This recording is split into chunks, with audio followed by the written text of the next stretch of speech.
मित्रों, सभी का स्वागत है आपके अपने चैनल स्वरान एकेडमी क्लासेस पर। यहाँ हम बात करेंगे यूपी संविदा कर्मी, आउटसोर्सिंग कर्मी, होली के बाद मानदेय बढ़ोतरी की क्या है स्थिति।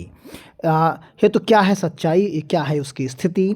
कहीं सरकारी जुमला ही तो नहीं, केवल आप इस आदेशों को और इन आश्वासनों को ही समझते रहें और आपके हाथ कुछ भी ना लगे। ये कमेंट बॉक्स में ज़रूर बताइएगा पूरा वीडियो देखने के बाद। देखिए, यहाँ पर हम हर एक बिंदु पर बात करने वाले हैं, पूरा आप डिटेल में समझिएगा। उत्तर प्रदेश के संविदा कर्मियों, आउटसोर्सिंग कर्मचारियों, शिक्षा मित्रों, अनुदेशकों के मानदेय वृद्धि को लेकर हाल ही के महीनों में कई चर्चाएं और प्रस्ताव सामने आए हैं। उन सभी प्रस्तावों पर हम यहाँ पर बात करने वाले हैं।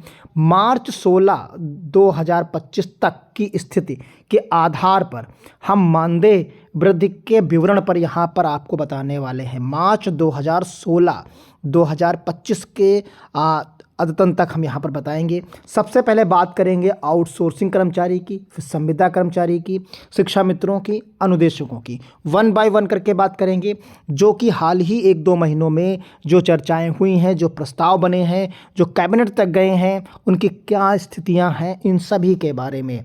आपको वीडियो अच्छा लगे तो शेयर ज़रूर करिएगा और जो है सब्सक्राइब भी करिएगा चैनल को। सबसे पहले हम बात करते हैं आउटसोर्सिंग कर्मचारी की। तो यहाँ पर आप देखिएगी जो चीज़ें आपको समझ में आएंगी। योगी सरकार ने आउटसोर्सिंग कर्मचारियों के लिए मानदेय बढ़ाने का प्रस्ताव तैयार किया है। न्यूनतम मजदूरी से कम वेतन पाने वाले, जो न्यूनतम मजदूरी है, सिर्फ उन्हीं की बात यहाँ कही गई है। न्यूनतम मजदूरी से भी जिनका मानदेय कम है उनके लिए है कर्मचारियों का मानदेय 17,000 से 20,000 रुपये प्रतिमाह करने की योजना है। यानी जो लोग आ रहे होंगे, यानी कि जो लोग 17,000 से कम पा रहे हैं उनके लिए आप मान के चलिए उन्हीं का मानदेय बढ़ेगा आउटसोर्सिंग कर्मचारियों में। जो लोग 17 से 20,000 यानी 20,000 से जिनका ज़्यादा है उनके लिए कोई बात नहीं कही गई। आइए आगे देखते हैं। इसमें आप देखेंगे कि एक एक चीज़ को आप समझते चलिएगा। वेतन पाने वाले कर्मचारियों को मानदेय 17,000 से 20,000 रुपये प्रतिमाह करने की योजना है। कुछ विभागों में ये 16,000 से 18,000 रुपये तक तय किया गया है। हाल ही में विधान परिषद में मुख्यमंत्री ने इसकी पुष्टि की और एक आउटसोर्सिंग कॉरपोरेशन गठन, यानी जो निगम है, उसके गठन की बात कही गई। आपने कई वीडियोस देखे होंगे और न्यूज़पेपर में भी पढ़ा होगा। तो ये बात कही गई है, यानी कुल मिलाकर जिनका वेतन इससे कम है उन्हीं का जो है वेतन बढ़ेगा और जिसका वेतन इससे ज़्यादा है 20,000 से या 18,000 से ज़्यादा जिन विभागों में, उनका वेतन नहीं बढ़ेगा। यानी आउटसोर्सिंग के लिए 2 तरीके के यहाँ पर विकल्प मौजूद हैं। एक 17 से 20,000 और एक 16 से, कुछ विभागों में जो 16 से 18,000 के बीच में रहेगा। ये उन्हीं का रहेगा जिनका वेतन इस वेतन स्लैब से कम है, और जिनका इससे ज़्यादा है उनमें कोई बदलाव नहीं होगा। यह प्रस्ताव वित्त विभाग को भेजा गया है। अब आप समझ लीजिए इसका आगे का क्या है। वित्त विभाग को भेजा गया है लेकिन स्पष्ट राशि के अभाव में वापस लौटाया गया है। आप समझ लीजिए इसे वापस भी लौटा दिया गया है। नया ड्राफ्ट तैयार हो रहा है। यानी जो पहले चर्चाओं में था, जनवरी फरवरी में चर्चाएं थी कि बढ़ गया, वो ड्राफ्ट जो गया था, वो ड्राफ्ट कहा गया कि ये पैसा ही नहीं है हमारे पास, तो जो है इसे वापस कर दिया गया। अब नया ड्राफ्ट तैयार हो रहा है जिसे जल्द लागू होने की संभावना, यानी फिर से वो भेजा जाएगा और नया ड्राफ्ट फिर से मंजूरी के लिए जाएगा। साथ ही आउटसोर्सिंग कर्मियों को बिना विभागीय अनुमति के हटाने पर रोक और हर माह समय पर वेतन देने के लिए नियम प्रस्तावित है। यानी अब इन्हें हर महीने वेतन मिल जाएगा और उन्हें बिना विभागीय अनुमति के उन्हें हटाया नहीं जाएगा। ये तो हो गई आउटसोर्सिंग के लिए। अब बात करते हैं संविदा कर्मियों के लिए। संविदा कर्मियों की बात करते हैं तो यहाँ पर संविदा कर्मियों के लिए जो बात चल रही है, संविदा कर्मियों के लिए मानदेय वृद्धि की बात चल रही है। सरकार 18,000 से 20,000 रुपये तक मानदेय बढ़ाने का प्रस्ताव रखा है, खासकर उन कर्मियों के लिए जिनका न्यूनतम मजदूरी से कम है का पार है। आप समझिए उन्हीं संविदा कर्मियों की बात यहाँ हो रही है जिनका 18,000 रुपये से कम मानदेय है, जैसे रोजगार ग्राम सेवक, बाकी जो जिनका 6,000, 8,000, 10,000 जिनका भी है, उन्हीं के लिए ये बात है। यानी कहने का मतलब जिनका 18,000 से कम वेतन है उन्हीं का बढ़कर 18 से 20 के बीच में हो जाएगा, और जिनका 20 है या 20 से ऊपर है उनका मानदेय नहीं बढ़ेगा, यानी उन पर कोई भी बातचीत नहीं की गई। अब इसमें आप देख लीजिए विस्तार से एक चीज़ समझिए, स्वास्थ्य विभाग जैसे क्षेत्रों में कोविड काल में भर्ती संविदा कर्मियों की समायोजित करने और मानदेय बढ़ाने का आश्वासन उप मुख्यमंत्री ब्रजेश पाठक ने दिया था। कोविड के समय में वित्त विभाग ने कुछ संवर्गों के लिए बजट मंजूरी दी है, लेकिन अभी सभी संविदा कर्मियों के लिए ये लागू नहीं हुआ है। कुछ संवर्गों में लागू होगा और सब में लागू नहीं होगा, यानी इसमें भी अभी संशय बना हुआ है। कुल मिलाकर अब ये चीज़ आपको अप्रैल में पता चल जाएगी, तो उसके लिए आपको 8-10 दिन और इंतज़ार करना पड़ सकता है। अब बात करते हैं शिक्षा मित्रों की। अब यहाँ पर जब शिक्षा मित्रों की हम बात करेंगे तो शिक्षा मित्रों का वर्तमान मानदेय 10,000 रुपये है। अब आप समझिए, इसमें शिक्षा मित्रों का जो मानदेय है वो 10,000 रुपये प्रति माह दिया जा रहा है, जो 2017 से बढ़ाया गया था। यानी 2017 में ये 10,000 रुपये कर दिया गया।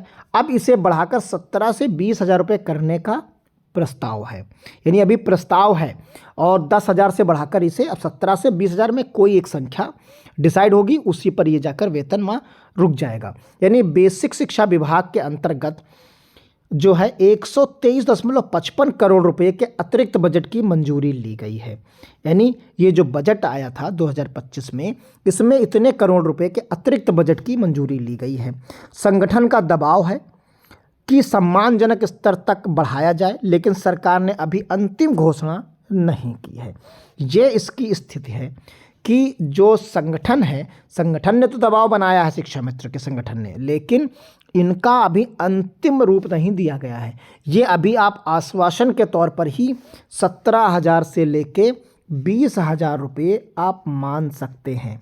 आश्वासन के रूप में प्रस्ताव है, लेकिन अभी इसकी मंजूरी की बात नहीं कही गई है, क्योंकि इसमें से कोई एक नंबर ही डिसाइड होगा 17,000 से लेके 20,000 के मध्य। अब बात करते हैं अनुदेशक की।